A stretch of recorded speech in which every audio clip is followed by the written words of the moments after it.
Ukraine के खिलाफ Putin के प्रतिशोध की खौफनाक तस्वीरें लगातार सामने आ रही हैं। रूस की मिसाइलें यूक्रेन की राजधानी पर कहर बनकर टूट रही हैं।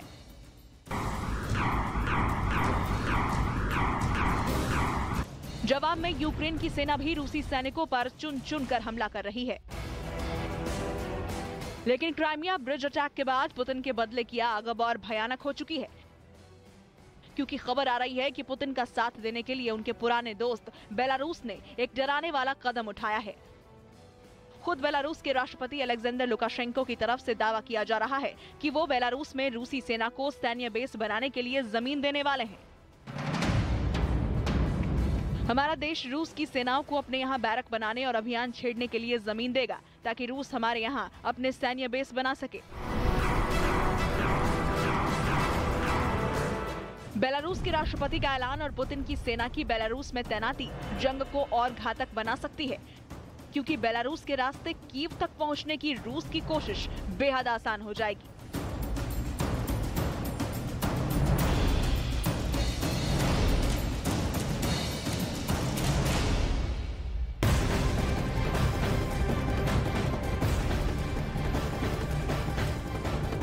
अगर बेलारूस में पुतिन की सेना तैनात होती है तो ये ज़ेलेंस्की के लिए किसी मुसीबत से कम नहीं होगा। या फिर ये भी कह सकते हैं कि अभी तक रूस को टक्कर देने वाला यूक्रेन व्लादिमीर पुतिन के इस प्लान से पस्त हो सकता है। और क्योंकि बेलारूस में रूस का सैन्य बेस बन जाने से पश्चिमी यूक्रेन पर रूस की पकड़ आसानी से बन जाएगी और फिर कीव पर कब्जा करना भी और ज्यादा आसान हो जाएगा।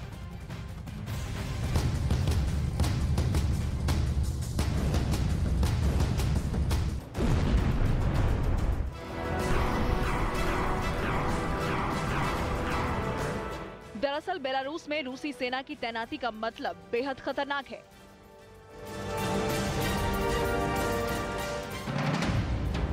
क्योंकि अगर रूसी सेना बेलारूस में एक्टिव हो गई तो पश्चिमी यूक्रेन के इलाकों में रूसी सेना आसानी से अपनी पकड़ बना सकती है। पश्चिमी यूक्रेन के रास्तों से ही रूसी सेना कीव पर कब्जे में भी सफलता हासिल कर सकती है।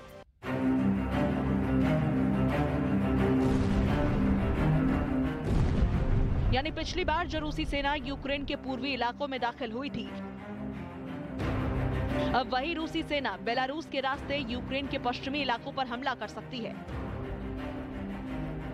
यही वजह है कि बेलारूस के इस नए कदम के बाद पूरे यूरोप पर बड़े हमले का खतरा मंडरा रहा है।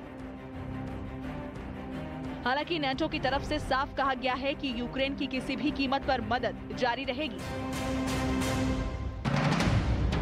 हम हर हालात के लिए तैयार हैं। यूक्रेन की मदद के लिए एक कदम भी पीछे नहीं हटा जाएगा।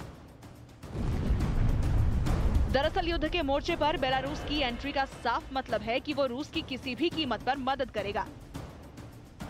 ऐसा इसलिए भी है क्योंकि रूस के राष्ट्रपति व्लादिमीर पुतिन और बेलारूस के राष्ट्रपति अलेक्जेंडर लुकाशेंको बेहद अच्छे दोस्त माने जाते हैं। पुरानी दोस्ती का ये नया दांव न सिर्फ रूस की सामरिक शक्ति को जहां मजबूत करेगा, बल्कि यूक्रेन समेत पूरे यूरोप के लिए भी नई चुनौतियां खड़ी कर सकता है।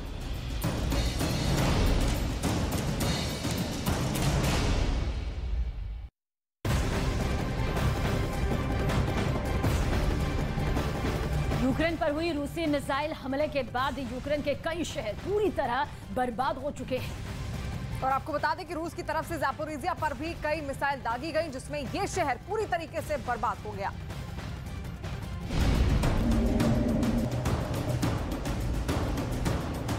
यूक्रेन पर रूस का हमला जारी है। रूस ने यूक्रेन के अहम शहर ज़ापोरिज़िया को मिसाइलों से निशाना बनाया। ज़ापोरिज़िया पर 12 S-300 मिसाइलें दागी गईं। रूस के हमले के बाद ये शहर पूरी तरह से मलबे के ढेर में तब्दील हो गया। यहाँ मौजूद हर इमारत खंडहर के रूप में नजर आई। जहाँ तक भी नजर गई, सिर्फ और सिर्फ तबाही के निशान दिखे। जानकारी के मुताबिक रूसी सैनिकों ने यहाँ औद्योगिक ठिकानों को अपना निशाना बनाया था, जिसमें कई इमारतें पूरी तरह से ध्वस्त हो गई। फिलहाल इस इलाके में राहत और बचाव का काम चल रहा है। वहीं इस हमले के बाद ज़ापोरिज़िया समेत कई शहरों में एयर अलर्ट जारी कर दिया गया।